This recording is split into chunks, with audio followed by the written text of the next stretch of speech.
Brothers and sisters, buckle your seatbelts. Don't move.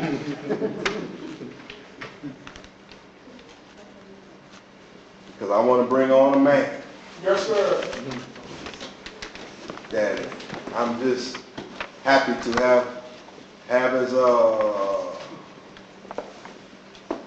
comrade in this struggle, as an imam in this city, as a revolutionary, as an educated man, as a learned man, as a family man.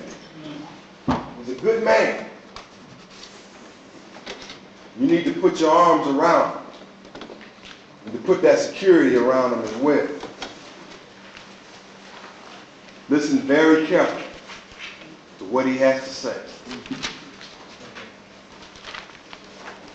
He's the elected imam from the Islamic Center. You say I'm a racist? Well, this is my brother. And how can I be a racist and he be my brother? I want to bring on Imam Muhammad Asi. Let's bring him.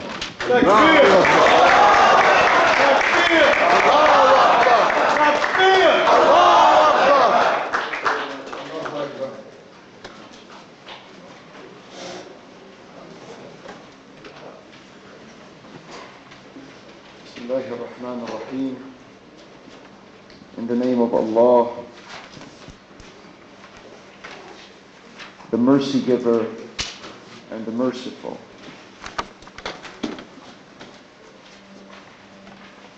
Sisters and brothers, Assalamu alaikum wa rahmatullahi wa barakatuh.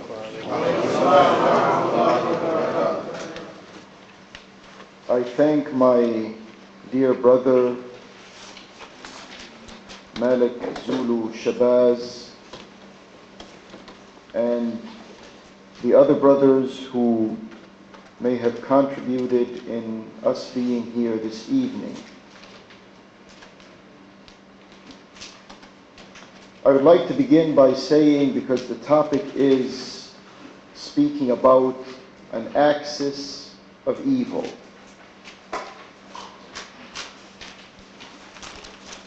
that people who are truly evil have a courage to go on the offensive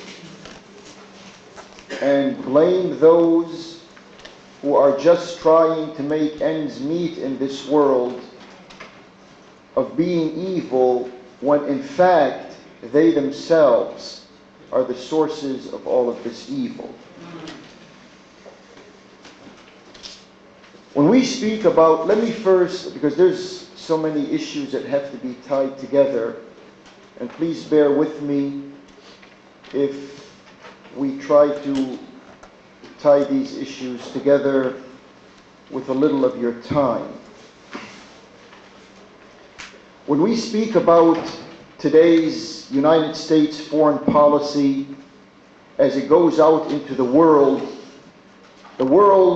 has been like a Wild West for many, many generations and centuries. The whole American continent, from the North Pole to the South Pole, was open season for them centuries ago.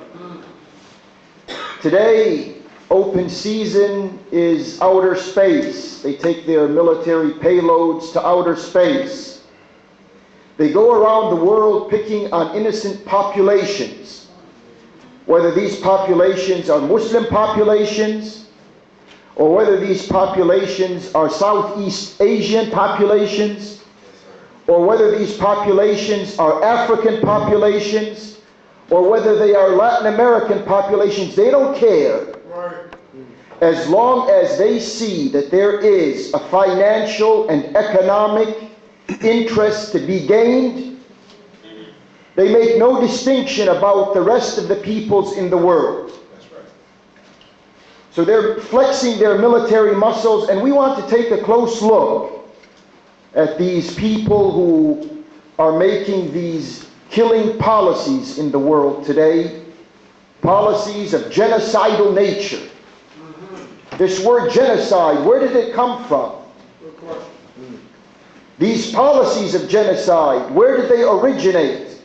Let's take a little look at the type of human beings that we are speaking about. These are not innocent human beings, not by any stretch of the imagination.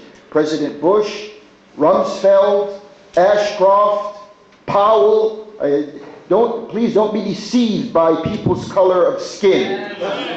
We have something to worry about when this type of president in this type of administration places two personalities, one of them in Foggy Bottom and the other one in the National Security Agency, and both of them have the type of skin color that disagrees with them. You can tell they have evil on their mind when they begin to protect themselves with camouflage. Check it out. And then they have someone else in the United Nations also, who's also a front man for them.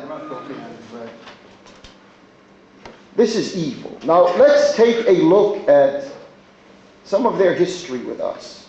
We can't go into any deep details here, but to recoup some of the information that we have to try to understand these people better. These people were involved in an inquisition against those who disagreed with them because of matters of faith. These inquisitions were systemic because there were Muslims who were living in Europe, Al-Andalus, it was called at the time. Today it's known as Spain and Portugal. They were called Moriscos or Moors. And this European psychology cannot agree to coexist and live with other people who happen to have different opinions about God or a different hue of the color of the skin. Yes, sir. They can't agree with that. So they gave some of our ancestors who go back there, they gave them the choice. You either leave this country, and how are you going to leave? You cross the Mediterranean or you cross the Atlantic. You go back, or you go to North Africa, or you go into slavery into America. Yes. That's a choice. Another choice is you disbelieve in your convictions. If you're a Muslim, or if you're not someone who belongs to their imagery of God, and this is the danger. That's why we're not here, of course, to promote any certain religion, but of course, if you find that there is a virtue to Islam, why hold back the words of truth? Yes, sir. If we as Muslims don't place an imagery on God, that helps us become closer brothers. Yes.